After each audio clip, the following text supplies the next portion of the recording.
welcome to a meditation on domestic violence and abuse. My name is Tina La. I welcome you all, and just a few housekeeping rules just to the first one is just a warning in advance. I just thought I know that some people find sharing on domestic violence or family violence and abuse shameful, so I just thought, let me just give everyone a heads up that I am someone who doesn't beat about the bush. I just go straight to the point, so some people might be offended with what I say, so it's just a warning in advance. And I also apologize in advance to those who will feel offended with whatever I have to say, because it's not my intention to hurt anyone in particular. I apologize in advance to especially parents. I apologize in advance especially to elders and religious elders, because I will touch on some things that are a bit sensitive. But before you feel offended, I will just ask people to reflect on why they feel offended, because if you feel something is going to offend you, you might probably want to reflect on why you're feeling like that before you start getting upset or angry with me. And as this is my own personal journey and story, I'm not perfect. I don't know everything. So this is just a reflection on my experience and what I have learned, and I'm just sharing with someone if it can be of help to anyone. So those are a few housekeeping rules I thought I would just say out there before I continue. Today I want to talk about how the journey started, how I allowed another person to abuse me and violate me. I mean, it has to start from somewhere, isn't it? And I think even before going to the hitting and beating part of it, I think it started more on the mobile phone, and actually I did not even realize it in the beginning that actually this was a violation of my rights. And you know, I didn't even realize that this is actually a control issue for me. I felt like I was so much in love, and for privacy purposes I am going to use a name. The name Jairwaza. It's a Shona word, which means it was painful. That's the word that I will use to just get the conversation a bit clear. So Jairwaza, when we first started dating, he used to call me a lot. And when I mean a lot, it means a lot. Like, I was working and he would call even when he knew I was at work. Even when I had told him that I'm going out with my friends, like we went clubbing, whenever we went to do something, you know, I would tell him, oh, I'm going out with my friends, and he would still call. He wanted still to talk to me even when I was going out.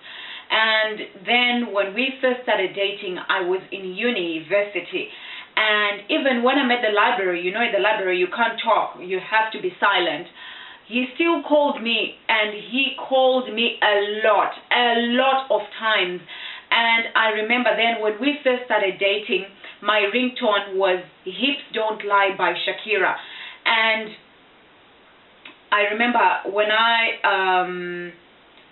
was at work, because even then he was still calling all the time. A few times the guys I worked with, they say to me,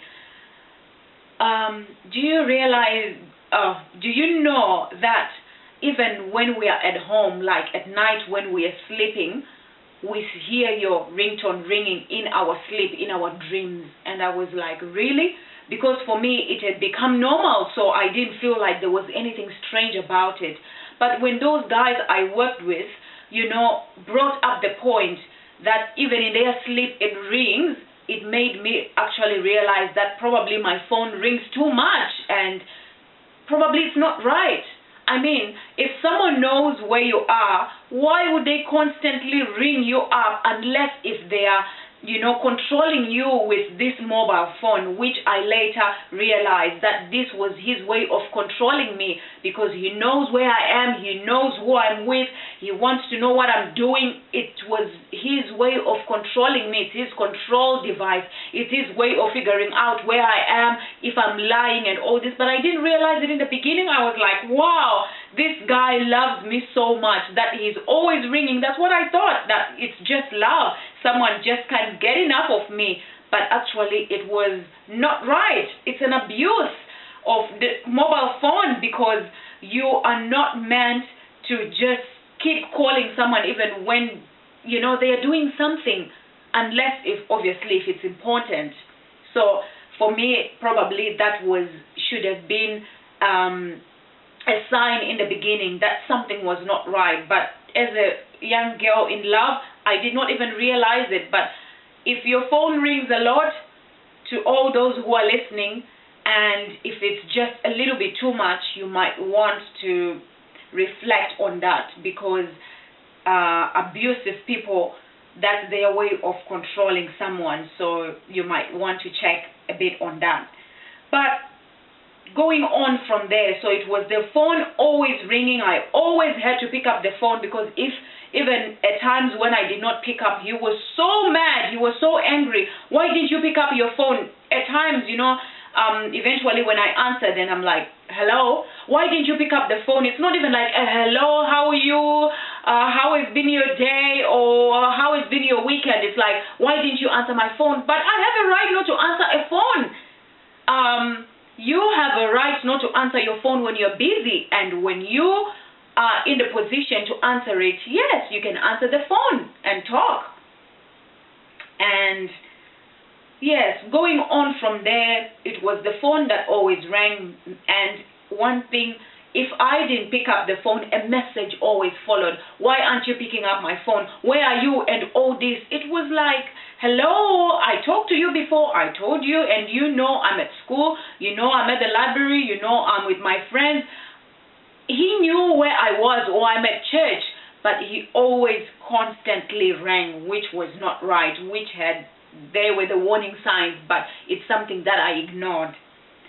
But as the relationship, progressed, as we kept, getting to know one another, he started asking me to sleep over at his house.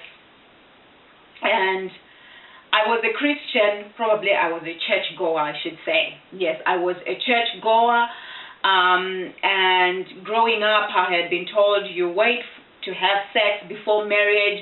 So those are the things that I always had on the back of my mind. Like, I can't have sex before I'm married. It's not good. I've just gotten to know this person. So for me, it was a no-no. So we started fighting about me sleeping over at his house, because I usually went to visit, or he would come and visit, and he thought probably it was time for us to be in a sexual relationship. And for me, it was a no. There was no other answer. It was a no.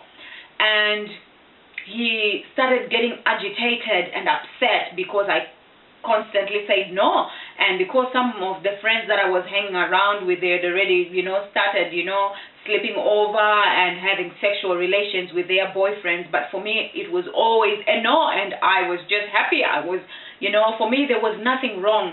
Because when I was in Zimbabwe, I had dated a guy, and we dated probably maybe 4 years, and he never asked me if we could have sex. It's a conversation that never came up in the relationship for those 4 years that we dated.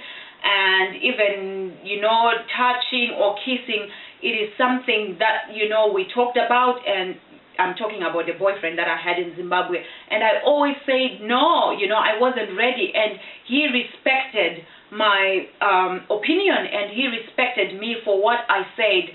So having been with a person for 4 years who has respected my opinion and what I thought a relationship should be, and then having Jairwadza now, my boyfriend here, and he is forcing me, he's, getting agitated and is getting upset for wanting me to sleep over and have sex with him, was like, something ain't right here. Sex shouldn't be forced. I shouldn't be forced to be in a sexual relation, If I want to have sex, I will have it, but I didn't want to, so, it was something that I was battling, like, I love this guy, I like this guy, but why is he forcing me to sleep over at his house and for us to have sex? So the more I refused, the more angry he got, the more agitated he got. And one day I went to visit him, as I usually did, and because I love cleaning so much, I am a person who loves having a tidy place. I just love things in order. I remember going to his house on a Saturday. I got there, he was drinking, he was probably halfway drunk, and I just started doing the dishes, cleaning the house, the fridge, and vacuuming, mopping, as I always do. That's just me. And we hanged around a little bit, and then when it came up to about 5 o'clock, I was like, you know what, it's time for me to go home. I'm out of here. And he's like, why? Just stay. And I was like, I don't want to do this. It's time for me to go home before it gets, dark. And he was not happy, but I was just like, you know what, I am going. So I packed my stuff, and out of the door I went. And he followed me, and he's like, we don't have to start fighting over this again. Just stay. You can always go tomorrow. I want to spend more time with you. And for me, I knew if you stay for a sleepover, what's going to happen? There's no one else. Who knows? So it's better I stay away and I don't even have the sleepovers. And I was like, you know what? One day when I'm ready, but not now. I'm not ready. So I walked down the stairs and out I went, and we went together, and he was just carrying on about me not sleeping over. And we had just got off the apartment where he used to stay.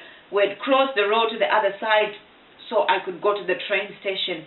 And, he kept carrying on and on and on. And I just got, annoyed. And I just turned to face him and just tell him, I'm not interested in having sex, before marriage. I'm not interested in sleepovers. And just as soon as I turned my face to just face him, he just smacked me right across the face, and it was painful. I mean, now you think I'm skinny. I mean, then that was 2005. I was even more skinny, and it hurt. So I just, touched my cheek, and I was like, no, it just didn't happen, because this was right in the middle of the street, a busy street. It was still, there was still light. It wasn't dark yet. And I'm like, no, so he did not just smack me across the face. And I had never been smacked ever in my whole life. I was belted a few times, but I'd never been smacked. So for me, it was shock. And then I'm like, yes, this is actually happening. He did actually hit me. And for him, when I looked at him, it was like, well, you deserved it, kind of a thing. And then, you just feel like, oh, the pain. I've actually been smacked. And then the anger. And I just started crying. Tears just started, coming out of my face. And I was like, it's not happening. I can't believe I've just been smacked for refusing to sleep over and to have sex with someone. This was a first for me. And I just kept walking. I was like, fine, I am not even going to tolerate this.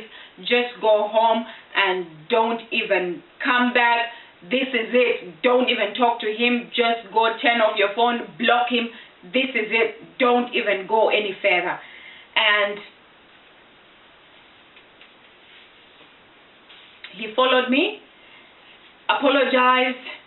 And I remember in the train station, even the train guards, they were looking at me suspiciously because I was crying. I could not believe what was happening to me.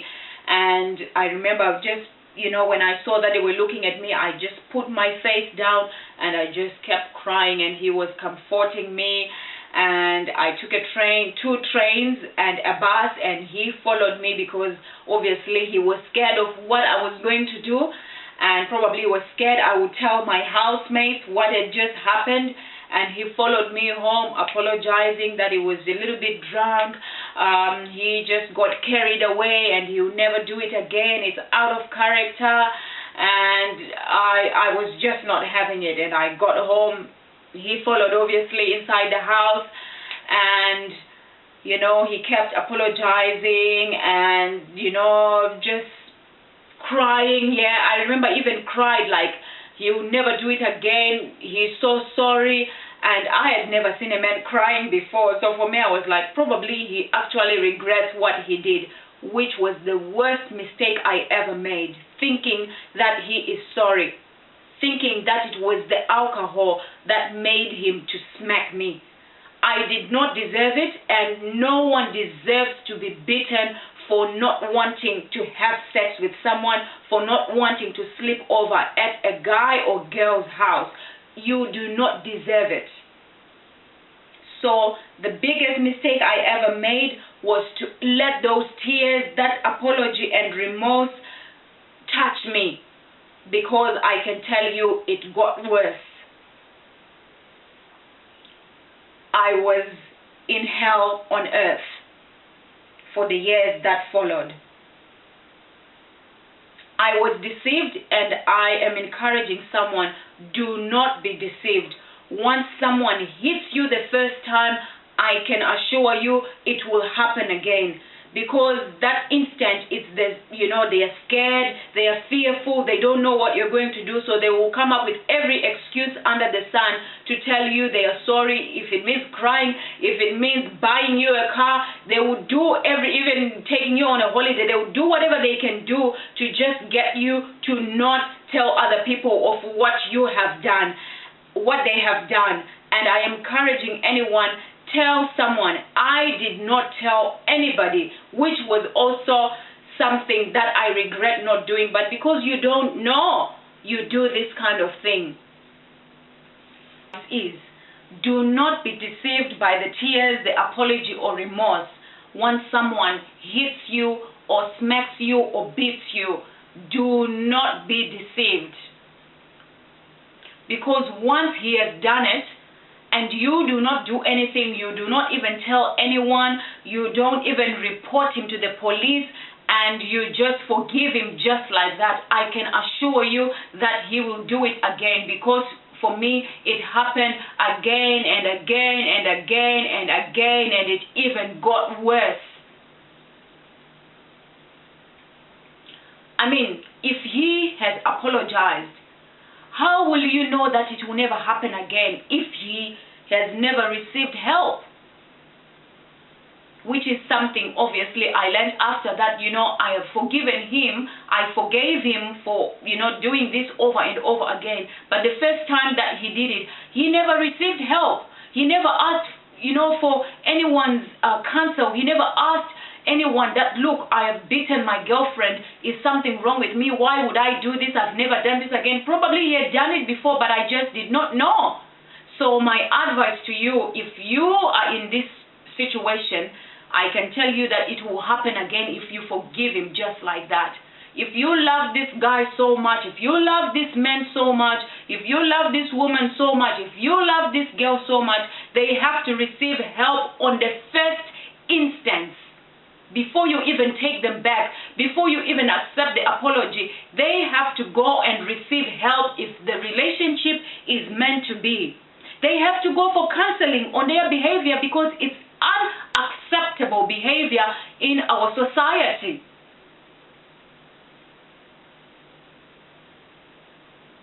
Because once they do it, if it's anger, they need anger management. And if they don't know why they have done that, they need to go for counseling to figure out why they have reacted like that. Where is that coming from? And receive help. In most cases, like my case, I started, looking at myself, reflecting on myself, and I'm like, oh, probably I deserve it. Probably it was my fault because I didn't want to sleep over, because I don't want to have sex. So it's my fault. That's why I received to be beaten. I deserve to be beaten. But I did not. I was just not ready, and he should have accepted that I am not ready. So I am speaking to you guys who are out there that once this has happened, it is not your duty to start thinking and looking at yourself and wondering, what have I not done right? You don't deserve to be beaten. You don't deserve to be smacked. You don't deserve to be punched.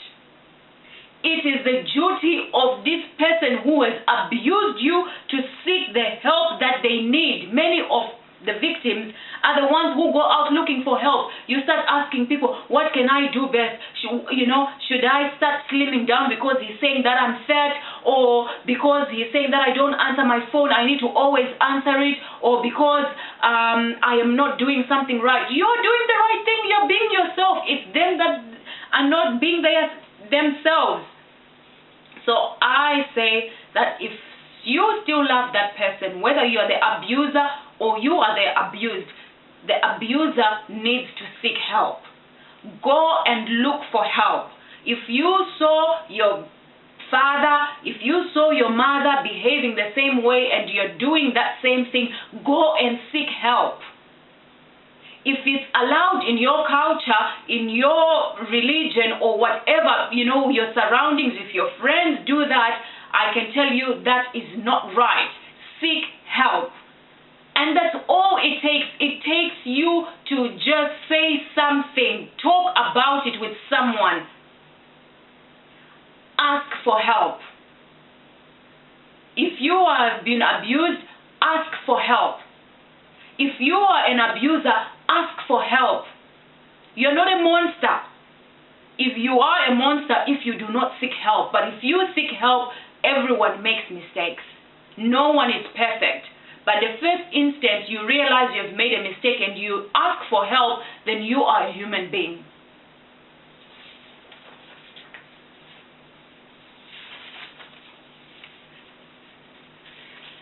For those that abuse and don't seek help,